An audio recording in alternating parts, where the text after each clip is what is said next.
Welcome back to Saila learning. Akhila miss ആണ്. Yes, നമ്മുടെ class 5 CBSE ഇതാ സിലബസ് ഒക്കെ കംപ്ലീറ്റ് ആയിട്ട് ചേഞ്ച് ചെയ്തിരിക്കുകയാണ്.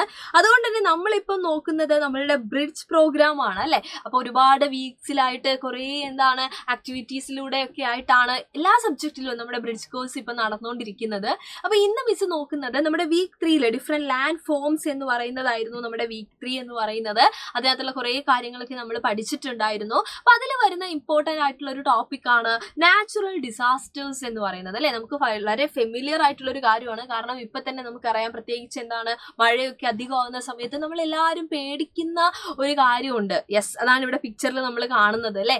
എന്താണ് സംഭവം? അതൊരു നാച്ചുറൽ ഡിസാസ്റ്റർ തന്നെയാണ്. നാച്ചുറൽ ഡിസാസ്റ്റർ എന്ന് പറഞ്ഞാൽ പ്രകൃതി ദുരന്തമാണ് അല്ലേ. അപ്പോൾ ഈ നാച്ചുറൽ ഡിസാസ്റ്റർ എന്ന് പറയുന്നത് കഴിഞ്ഞ കുറച്ച് വർഷങ്ങളായിട്ട് ഇപ്പം നമ്മുടെ കേരളത്തിലുള്ള ആളുകളുടെ കാര്യം പറയുകയാണെങ്കിൽ നമ്മൾ ഇങ്ങനെ ഫേസ് ചെയ്തുകൊണ്ടിരിക്കുന്ന ഒരു വലിയ ഇഷ്യൂ തന്നെയാണ്. അപ്പം നമുക്കറിയാം എന്താണത്.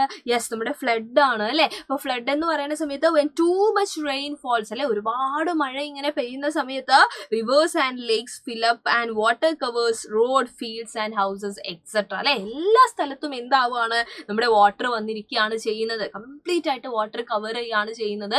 ഒരുപാട് റെയിൻ ഉണ്ടാവുന്ന സമയത്ത് എസ്പെഷ്യലി നമ്മുടെ വേസ്റ്റ് മാനേജ്മെന്റ് സിസ്റ്റം ഒന്നും അതിന് അപ്രോപ്രിയേറ്റ് അല്ലാത്തത് കൊണ്ട് തന്നെ പെട്ടെന്ന് തന്നെ എന്ത് ചെയ്യുന്നു, നമ്മുടെ നാട്ടിലൊക്കെ നമ്മുടെ ഹോം ടൗൺ ഒക്കെ നോക്കിയാൽ നമുക്കറിയാം വെള്ളം ഇങ്ങനെ എന്ത് ചെയ്യാണ്, കയറി വരുവാണ്. സോ ആ ഒരു കണ്ടീഷനാണ് നമ്മുടെ ഫ്ലഡ് എന്ന് പറയുന്നത്. ഒരു നാച്ചുറൽ ഡിസാസ്റ്റർ ആണ് അല്ലെ. വളരെ ബുദ്ധിമുട്ടുള്ള ഒരു കാര്യമാണ്. ഒരുപാട് ആളുകൾ എന്ത് ചെയ്യുന്നുണ്ട്, ഈ ഒരു പ്രശ്നം ഓരോ ഇയർ ആവുന്നതിനനുസരിച്ച് ഫേസ് ചെയ്തുകൊണ്ടിരിക്കുന്നുണ്ട്.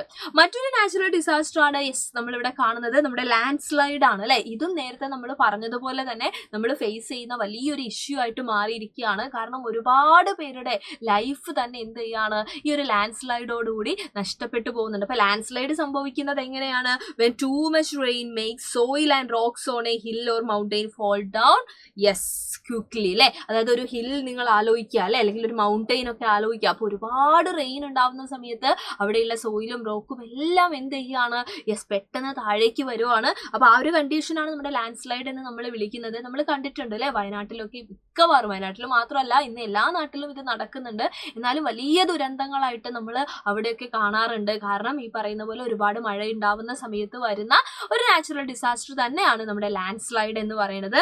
ഇനി മറ്റൊന്നാണ് എർത്ത് എന്ന് പറയുന്നത് അല്ലെ. അതായത് നമുക്കറിയാം ഭൂകമ്പം എന്ന് പറയും നമ്മൾ അല്ലെ.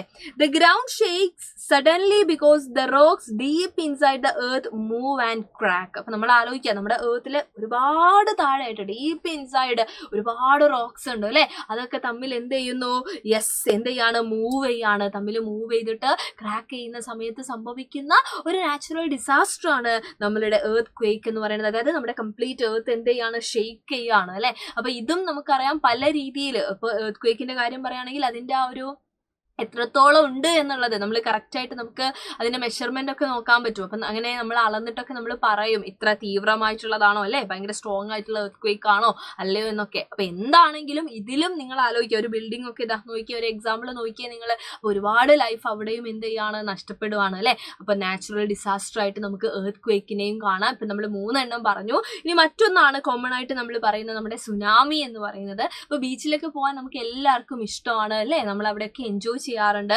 പക്ഷെ അവിടെയുള്ള ഒരു വലിയ നമ്മൾ ഫേസ് ചെയ്യാറുള്ള ഒരു പ്രശ്നമാണ് ഈ പറയുന്ന സുനാമി എന്ന് പറയുന്നത്.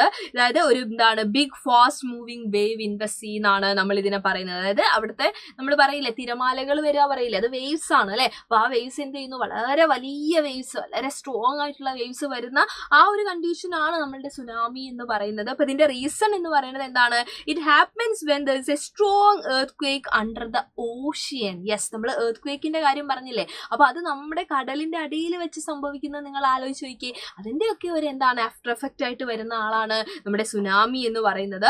The water rushes to the land and can cover beaches, houses and roads അല്ലെ. കംപ്ലീറ്റ് ആയിട്ട് എന്ത് ചെയ്യുന്നു, സുനാമി വന്നു കഴിഞ്ഞാൽ വലിയ ദുരന്തമാണ് അല്ലെ. നമ്മൾ കണ്ടിട്ടുണ്ട് അല്ലെ, നേരിട്ടല്ലെങ്കിലും ഈ പറയുന്ന ഫിലിംസിലൂടെ ഒക്കെ നമ്മൾ എന്ത് ചെയ്തിട്ടുണ്ട്, കണ്ടിട്ടുണ്ട്, ന്യൂസിലൂടെ നമ്മൾ അറിഞ്ഞിട്ടുണ്ട് അല്ലെ. അപ്പൊ ഇതും നമ്മൾ പറയുന്ന കോമൺ ആയിട്ടുള്ള ഒരു നാച്ചുറൽ ഡിസാസ്റ്റർ ആണ് അല്ലെ. അപ്പൊ കുറെ നാച്ചുറൽ ഡിസാസ്റ്റേഴ്സ് ഒക്കെ നമ്മൾ പറഞ്ഞു. അപ്പൊ നമ്മൾ എപ്പോഴും പറയാറുണ്ട് ഇതൊക്കെ വന്നു കഴിഞ്ഞു കഴിഞ്ഞാൽ അതിനകത്തുനിന്ന് രക്ഷപ്പെടാനുള്ള കാര്യം നമ്മൾ അറിഞ്ഞിരിക്കണം അല്ലെ. നമ്മൾ മാക്സിമം ട്രൈ ചെയ്യും നമ്മുടെ ലൈഫ് സേവ് ചെയ്യാനായിട്ട്. എന്നാൽ അതിനേക്കാളൊക്കെ ഇതായിട്ട് നമ്മൾ അത് പ്രിവെന്റ് ചെയ്യാൻ എന്തെങ്കിലുമൊക്കെ ചെയ്യാൻ പറ്റുമോ എന്നുള്ളതാണ്. Different human activities that can save us from natural disasters അല്ലെ. ഈ പറഞ്ഞതിൽ നിന്നൊക്കെ നമ്മളെ സേവ് ചെയ്യാൻ വേണ്ടിയിട്ട് അല്ലെ ഒരു പ്രിക്കോഷൻ എന്നുള്ള രീതിയിൽ നമുക്ക് എന്തൊക്കെ കാര്യങ്ങൾ ചെയ്യാൻ പറ്റും എന്നൊക്കെ ചോദിച്ചു കഴിഞ്ഞാൽ വളരെ കോമൺ ആയിട്ട് നമ്മൾ പറയുന്ന ഒരു ആൻസർ ആണ് പ്ലാന്റിംഗ് ട്രീസ് എന്ന് പറയുന്നത്. ഇതിന്റെ റീസൺ എന്ന് പറയുന്നത് നമ്മൾ നേരത്തെ പറഞ്ഞ പോലെ എന്താണ്, ഒരു ലാൻഡ് സ്ലൈഡിന്റെ കാര്യമൊക്കെ ആലോചിക്കുക. അപ്പൊ അതൊക്കെ പ്രിവെന്റ് ചെയ്യാൻ ആർക്ക് പറ്റും? നമ്മുടെ ട്രീസിന് പറ്റും. സോ നമ്മൾ എന്ത് ചെയ്യുക, ഇതാണ് trees hold the soil and stops land slides and floods എന്ന് പറയുന്നുണ്ട്. ഇപ്പൊ കോമൺ ആയിട്ടുള്ള ഒരു കാര്യമാണ്. അതുകൊണ്ടാണ് നമ്മളോട് പറയുന്നത് ട്രീസ് ഒക്കെ എന്ത് ചെയ്യണം, പ്ലാന്റ് ചെയ്യണം എന്ന് നമ്മൾ പഠിക്കുന്നുണ്ട് അല്ലെ. പഠിച്ചാൽ മാത്രം പോരാ, നമ്മളത് ചെയ്യുകയും വേണം. And then cleaning reverse and drains. അപ്പൊ നിങ്ങൾ ആലോചിക്കും എന്താണ് ഈ ക്ലീനിങ്ങിന്റെ കാര്യം എന്ന്. അപ്പൊ ഞാൻ നേരത്തെ പറഞ്ഞു നമ്മുടെ ഫ്ലഡ് എന്ന് പറയുമ്പോൾ നമ്മൾ പറയാറുണ്ട് ടൂ മച്ച് ഓഫ് റെയിൻ അല്ലേ, അതിന്റെ റീസൺ ആയിട്ട് നമ്മൾ പറയുന്നതാണ്. അപ്പൊ മഴ എന്ന് പറയുന്നത് പെയ്യുന്നുണ്ട്, സത്യമാണ്. പക്ഷെ ഈ പെയ്യുന്ന വെള്ളമൊക്കെ എന്ത് ചെയ്യണം, ആ മണ്ണിലേക്ക് പോകണം. അതുപോലെ തന്നെ അതിന് പോകാൻ കൃത്യമായിട്ടുള്ള പാത്തൊക്കെ വേണം. പക്ഷെ നമ്മൾ നേരത്തെ പറഞ്ഞ പോലെ നമുക്ക് പ്രോപ്പർ ആയിട്ടുള്ള വേസ്റ്റ് മാനേജ്മെന്റ് സിസ്റ്റം ഇല്ല, ഡ്രെയിനേജ് സിസ്റ്റം ഇല്ല. കംപ്ലീറ്റ് എന്താണ് പ്രോബ്ലം ആണ് ആ ഒരു ഏരിയയിൽ അല്ലെ. അപ്പൊ അതുകൊണ്ടും കൂടെയാണ് ഈ പറയുന്ന ഫ്ലഡ് ഒക്കെ പെട്ടെന്ന് എന്ത് ചെയ്യുന്നത്. ഇപ്പൊ നമ്മുടെ കേരളത്തിന്റെ കാര്യമാണെങ്കിൽ നമ്മൾ ഫേസ് ചെയ്യാനുള്ള ഒരു മെയിൻ ആയിട്ടുള്ള റീസൺ എന്ന് പറയുന്നത്. അപ്പൊ പ്രോപ്പർ ആയിട്ട് നമ്മൾ എന്ത് ചെയ്യുക, yes keeping water path clear so flood water can flow easily എന്നുള്ളതാണ്. അപ്പൊ ആ ഒരു പോയിന്റ് നമ്മൾ ഓർക്കുന്നു. ആൻഡ് മറ്റൊന്ന് ഡിസാസ്റ്റർ ഡ്രിൽസ് ആണ്. അതായത് ഒരു ഡിസാസ്റ്റർ ഉണ്ടായി കഴിഞ്ഞു കഴിഞ്ഞാൽ എന്ത് ചെയ്യണം എന്ന് നമ്മൾ എന്ത് ചെയ്യണം, യെസ് നമുക്ക് അതിനുള്ള ഒരു അവയർനെസ് ഉണ്ടായിരിക്കണം. അപ്പൊ അത് പ്രാക്ടീസ് ചെയ്യുക എന്നുള്ളതാണ്. സോ ഡിസാസ്റ്റർ ഡ്രിൽസ് അത് നമ്മൾ എന്ത് ചെയ്യാൻ സഹായിക്കുന്നുണ്ട്, നമ്മുടെ ലൈഫ് സേവ് ചെയ്യാനായിട്ട് അല്ലേ, നമ്മളെ ഹെൽപ്പ് ചെയ്യുന്നുണ്ട്. ഒരു കമ്മ്യൂണിറ്റിയിൽ നമ്മൾ അത് ചെയ്യണം എന്നുള്ളത് തന്നെയാണ് ഇതിന്റെ ഒരു പ്രിവെൻഷൻ എന്നുള്ള രീതിയിൽ, ഒരു പ്രിക്വേഷൻ എന്നുള്ള രീതിയിൽ നമ്മൾ ചെയ്യേണ്ട ഒരു കാര്യമാണത്. ആൻഡ് ഏർലി വാർണിംഗ് സിസ്റ്റംസ് അല്ലെ, അത് എന്ത് ചെയ്യാനാണ്, യെസ് നമ്മുടെ ടെക്നോളജി ഒക്കെ ഇപ്പോൾ ഡെവലപ്പ് ആയിക്കൊണ്ടിരിക്കുകയാണ്. Using alarms and messages to tell people early when a tsunami or earthquake are coming. അപ്പൊ സുനാമിയോ എർത്ത് ക്വേക്കോ ഒക്കെ ഉണ്ടെങ്കിൽ ശരിക്കും നമുക്ക് എന്ത് ചെയ്യാൻ പറ്റണം, അത് മനസ്സിലാക്കിയിട്ട് അതിന്റെ രീതിയിൽ ഒരു ഏർലി വാർണിംഗ് സിസ്റ്റം കൊണ്ടുവരാനായിട്ട് നമുക്ക് പറ്റുവാണെങ്കിൽ അതും ഈ പറയുന്ന രീതിയിൽ ഹെൽപ്ഫുൾ ആയിരിക്കും എന്നുള്ളതാണ്. അപ്പോൾ കുറച്ച് നാച്ചുറൽ ഡിസാസ്റ്റേഴ്സും അത് പ്രിവെന്റ് ചെയ്യാൻ കോമൺ ആയിട്ട് നമുക്ക് ചെയ്യാൻ പറ്റുന്ന കുറച്ച് കാര്യങ്ങളൊക്കെയാണ് നമ്മൾ ഇന്ന് ഡിസ്കസ് ചെയ്തിട്ടുള്ളത്. ഇതേപോലെ ഒരുപാട് കാര്യങ്ങൾ നമുക്ക് പഠിക്കാനുണ്ട്. അതൊക്കെ ആയിട്ട് നമുക്ക് വീണ്ടും കാണാം. അതുവരെ എല്ലാവർക്കും thank you so much and by.